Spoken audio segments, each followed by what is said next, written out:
Once again, we venture outside the realm of anime waifus and into the realms of the unknown indie roguelikes. And you know I wouldn't do this unless it was good. So let me introduce you to Skul the Hero Slayer by Southpaw Games.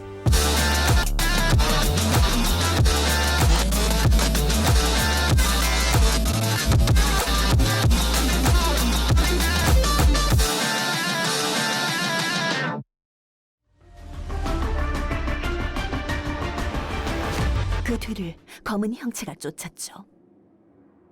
아픈 다리로 열심히 도망쳐봤지만 추격자는 결국 소년을 따라잡았어요. This is a rarity. A roguelike with an upfront story? Now don't get me wrong, it's not too in-depth or lengthy or anything. It's a simple tale of demons versus heroes, with you, the player, on the demon side. Which means the demons are losing. Every time. So, who do we get to play as? A sexy vampire? An undead Lich King? A Walmart brand ripoff of a much better anti-hero protagonist? I am small. Don't worry. Our time will come. All jokes aside, you play as a little skeleton with big goals. Save the Demon King, who has been captured by the humans. The way the story is conveyed is pretty simple. The first time you go through a stage, you get some dialogue bits, and after completing said stage, you get a moderately sized cutscene. That's about it, so don't expect anything fancy. What a shame. Once you have gone through the entire story once, the gameplay is pretty much all that's going to be keeping you playing. Despite that, I actually thought this little tale the game spins was pretty interesting. Without spoiling anything, I did get pulled into what was going on, and I kinda hope for a sequel, even though the game does nail its ending. Now, moving on to visuals, I must confess, I only got the game because of two things. Look at those bags. Despite that, it's not a fan service game. No, it's just a beautiful pixel art title out of a Korean studio. And when a Korean studio does a female design, they really do a female design. But on a serious note, I love the pixel art on display here, with a slight exception to all the Krillin faces everyone's sporting. The backgrounds are varied and vibrant, the pixel sprites are on point, and the music...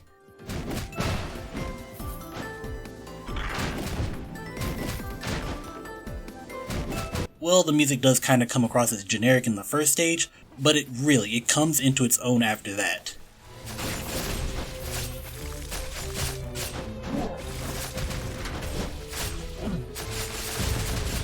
And there are plenty of things in the background that can be destroyed by your attacks. Separate from the beautiful graphics is the UI, and here it's pretty solid.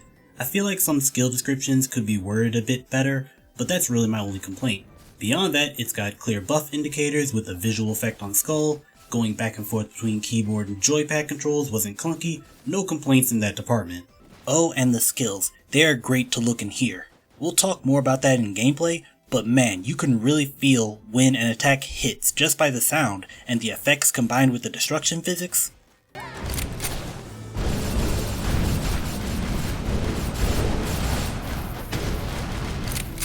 Simply finding all the skulls and seeing their abilities at max rank is one of the main goals of the game, for better or worse.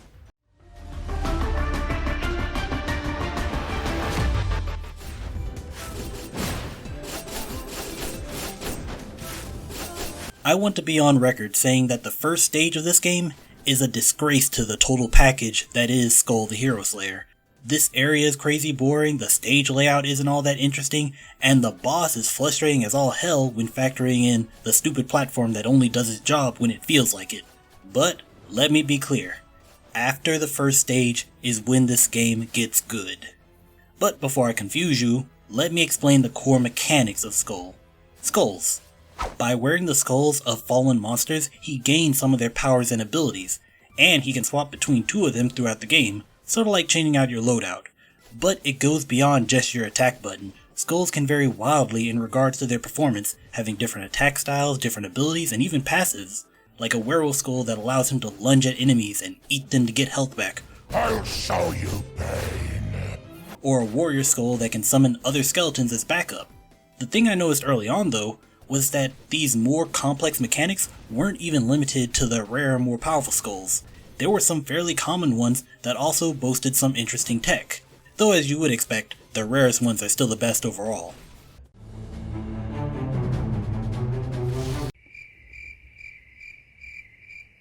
seem to understand. I'm not locked in here with you. That's it! You're locked in here with me!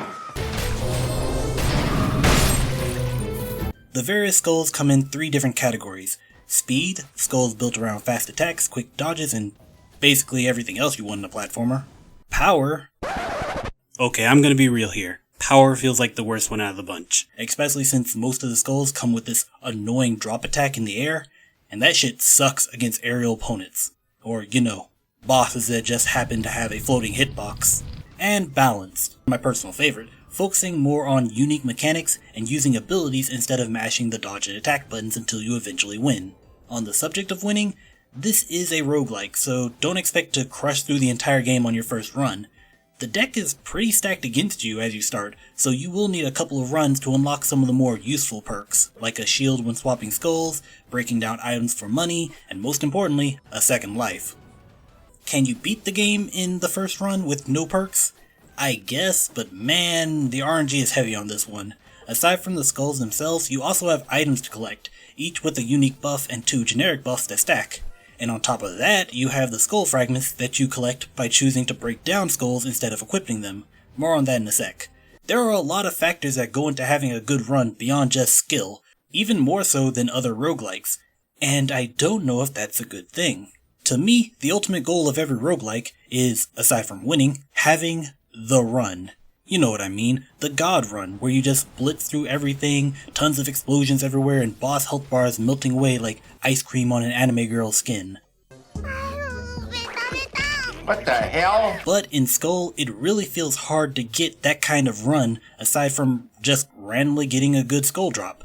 The skill stacking is a cool idea, but it feels hampered by attempts to balance them out, when players should be rewarded for getting the maximum amount of the same abilities with crazy fun game-breaking nonsense. With that said, what feels more in line with crazy in-game nonsense are the skull upgrades, as each skull that isn't the highest rarity can be upgraded until it reaches that point using skull fragments. In this universe, there's only one absolute. Everything freezes. Oh, that's the stuff. Surprisingly enough, my first completed run was with a weak common skull enhanced to its maximum potential. It's a cool idea, but the annoying thing is that it's just as RNG as the items are, since fragments reset to 0 at the start of every run, and you are not guaranteed enough skull drops to get an upgrade even if you hunt for them. Oh, this is a cool skull. Wonder how many fragments is going to 100? There is another form of permanent progression though, in the form of rescuing demon senators. There is one in each level, and rescuing them unlocks some conveniences for starting out your next run. Well, most of them. Know your fucking place, trash. Honestly, I wish I could upgrade them as well, because once you have all the perks, that's kinda it for gameplay progression. Not much here for post-game content aside from experiencing each skull and their evolutions, which isn't going to be a consistent experience. There are other characters that randomly show up in stages, and they can be rescued for benefits, but that's also random. Anyway, the game is random, and more in the annoying kind than I think is necessary. But overall, the game is so much fun to play. Like, it might look boring at first since each skull's attack pattern is very simple, alongside the stupid first stage. But couple it with the swap system, and each skull having its own swap attack, the fast pace of combat in the later stages, and the oodles of destruction that happens.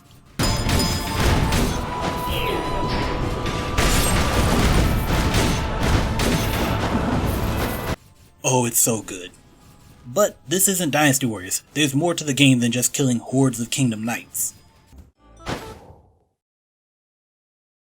We're called the Hero Slayer for a reason, and when it comes to the boss fights, these are pretty solid. Not you.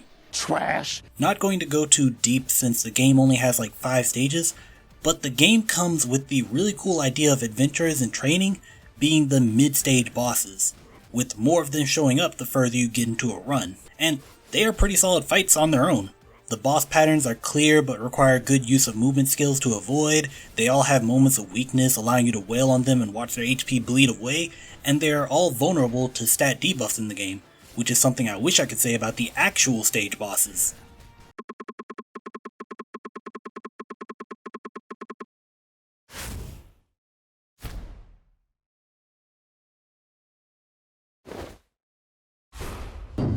Wow. Quick note, remember when I said there were two things that made me get this game? Well, I wasn't just making a joke. These twins are the other thing. God bless Korean game devs. This boss is just so cool. The area looks great, the attack patterns are stylish and powerful, they even come with a second stage.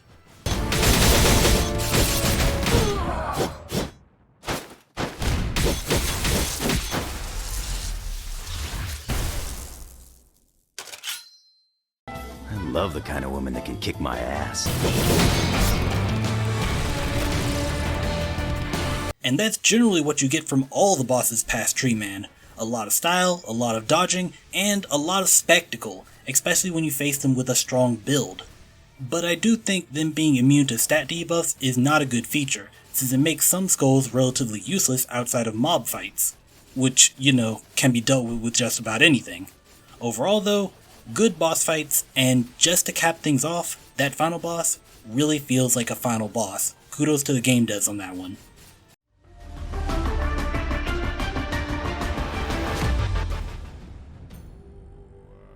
Skul wasn't a game I had any expectations for, wasn't even planning on doing a review for it, especially during my early runs where I was learning the game and was stuck on stage 1. I really wasn't digging it then. But the Skul variety kept me interested until I got into the real game, and from there, I was hooked. With that said, I think the game is a bit starved for replayability, which is weird for a roguelike. The cool skulls can only hold one's attention for so long, especially with how getting to experience them all at their full power can be very random and frustrating. On top of that, there are only 5 stages, and the very conservative amount of permanent progression, it all comes together to seem rather limiting. I think they could have gotten away with having some extra resource sinks for those people who have already gone through the main story, but for what's on offer, how good it plays, how good it looks, how good it sounds, well, past the first stage anyway, this is a really solid game.